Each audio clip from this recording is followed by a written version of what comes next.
Sige, bitaw-bitaw lang sa brake. Signal na ikaw. Oh, pakaliwa po tayo na yung pakaliwa. Yan. Control mo na si sasakyan dahil kailangan mo makita mo na yung parating sa kaliwa. Sige. Ano mo lang, walang tinitingnan. Sige, bitaw-bitaw lang yan sa brake ha. Wala mo lang gas. Sige, bitaw-bitaw pa. Lapit-lapit ka pa. Okay, clear. Sige, move. Kapit lang konti pa kaliwa, konti lang. Tingin naman sa kanan. Dito naman tingin. Ganyan lang manubela. Clear. Focus sa unahan. Yan. Liko. Yan, konti lang. Tabigtag ng konti. Yan. Ilagay mo dyan sa lane na yan. Dito lang ha. Itong yan, lane na yan. Sige, gas na ikaw. Signal ulit ikaw sa right. Yan, pa-right tayo pero wag kang pupunta dito sa right lane. Sundan mo lang yung kalsada mo. Yung lane mo. Yan. Sulyap sa kanan. Yan. Wag kang lalabas sa linya mo. Yan. Okay.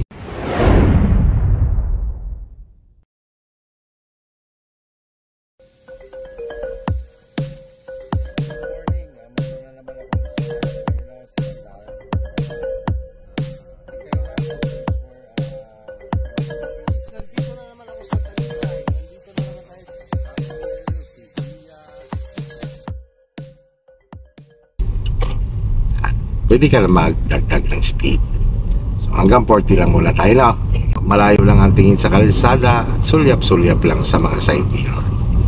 Sulyapan mo rin ang iyong speed, no? Speedometer. Pero kung kaya mo lang gamitin ang pakiramdam mo, yung pakiramdam mo na nabilis ka, yun, pwede rin naman yun, ano? Ayan na po, si Ira. Andito na po siya sa highway. Check mo lang ang sasakyan mo kung pasok ka pa sa linya. Yan. Pagka ganyan clear ang unahan mo, yan pwede ka naman mag-gas, pero kailangan maging aware ka lang sa speed mo na hanggang saan lang ikaw. Huwag ibibigay ang full attention sa mga kasalubong, sa kasabay, no? Full attention sa ginagawa. Anong feeling? Relaxing naman po. Relax. Sabi nga ni Mami, oh. Confident na ba ang baby ko? Confident na po. Focus naman po siya. At huwag ka maiilang sa kasalubong mo, no? Basta't the more na nakikita, hindi ka naman pumupunta sa lane nila. Very good yung position mo kasi lamang ka dito sa kanan dahil nga nandiyan sa kaliwa ang kasalubong mo, no? Basta check mo rin na hindi ka nahuhulog sa kanan mo. Balik na po kami ng Pa-Fiesta Mall. Siya na po ang nagda-drive. May driver na po ako. Yan, katulad ng ganyan klase ng kalsada yon. Ang paa mo niya na nakaabang kay brake. Yan, kasi pag bumili siya, maalalayan mo kagad siya. Yan. Pag naramdaman mong nabilis kasi diba downhill siya, slide yon. Kaya kahit di mo apakan ang gas niya, nabilis ang sasakyan mo. So napapansin mo ang lugar, residential. So dito, at least 30 km per hour or 20. Lalo-lalo na kapag labasan ng school, ano? Kasi may school. So 20 lang talaga tayo. Yan. Tingnan mo lang yung pwede mong tamaan sa kanan mo. Yan. Malayo pa lang, iniiwasan mo na siya. Iwas. At least 3 meters. Yan. Pabayaan mo lang maka-overtake yung jeep. Pag may mga kantuhan, maging alerto ka talaga. Kasi yung iba nga, basta na lang lalabas na hindi mo lang natingin, hindi mo lang sumisignal, ano? Katulad niya, nagpe-preno yung unahan mo, ang paa mo naki-brake din. Yan. Pag clear, balik ulit sa gas. Yan. Yan, very good yan. Kumbaga, ang isang maingat na driver, alam mo kung kailan ka magagas, kailan ka bibitaw sa gas. At take note lagi o presence of mind na pag bumibitaw sa gas, ang paa nakaabang kay brake. Nandito na tayo sa sa city driving. Yan, sa paggaganyan, lakasan ng pakiramdam. Yung mga mata ay gala. Sa paggaganyan, tingnan mo, nakatigil na sa unahan mo. Yan, alalay na sa brake. Dahan. Pumuntikitan si motor. Bitaw-bitaw ka lang ikaw sa brake dyan. Huwag ka masyado magagas. Yan, paala kay brake lang ha. O, kita mo dapat ang gulong. Yan. Bitaw-bitaw lang yan. Huwag ka magagas kapag ang iyong kapwa motorista ay malapit pa sa unahan mo, no?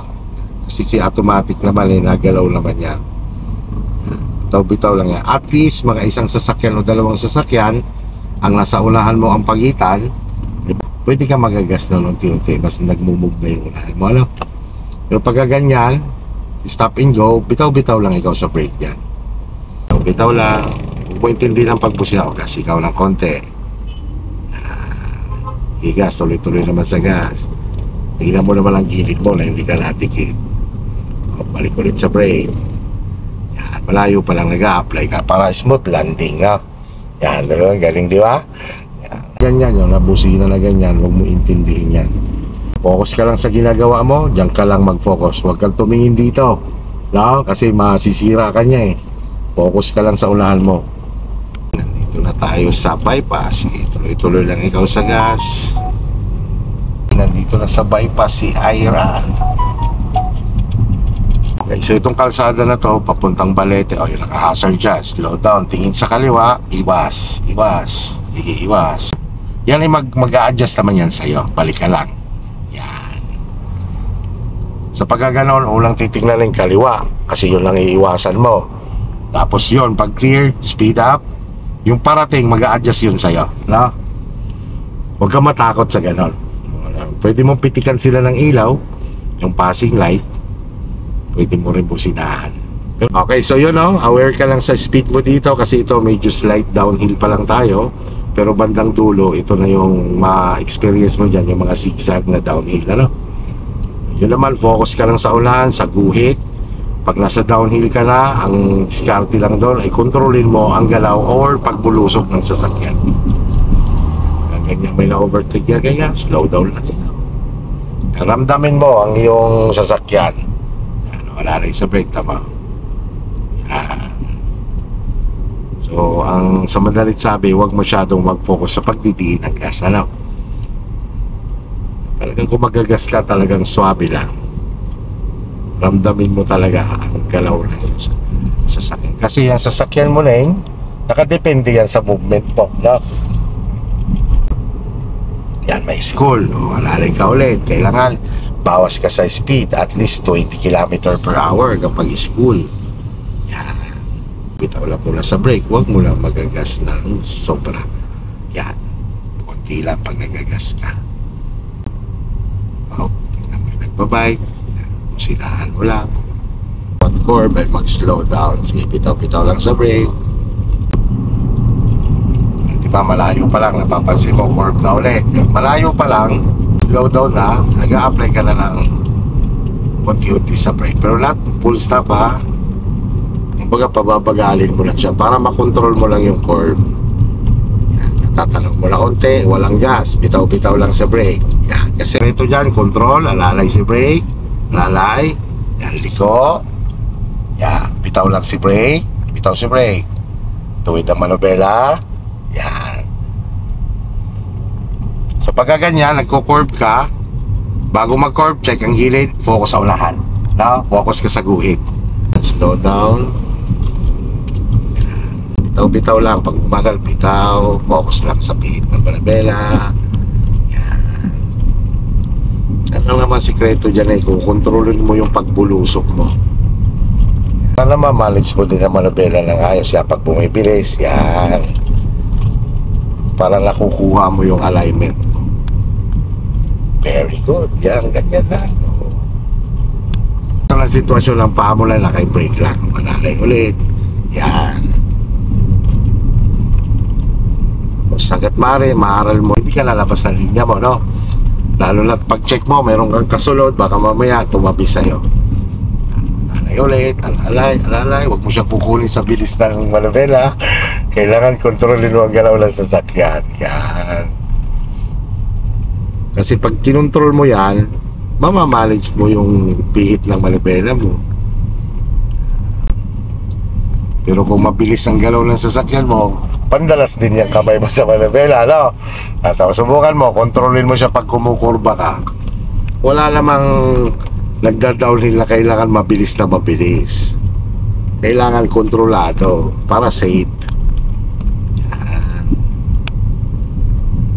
Basta ang paa wala kay gasa, yan, kontrol ulit, bitaw-bitaw. bitaw lang. Huwag ka lang magpo-full stop talaga. Mababagalin mo lang naman. Yan na, napalaban na dito sa zigzag, mami. Pero very good, ha?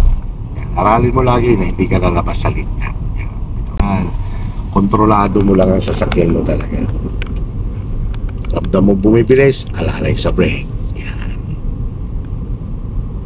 Para ka lang nag-arcade dyan. Yan. O, palalay ulit sa brake. Palalay. Huwag mo kaya siyang nabulusok na mabilis. Yan. Palalay lang ulit kasi curve ulit. Yun. Okay, yan. So, huwag ka mainggan yung magas. Palusong pa rin yan, ha? Mo pa rin ang sasakyan mo dyan na hindi ka mag-overspeed. Lagi natin tatandaan, sa residential area pa rin tayo. Kahit yan ay maluwag.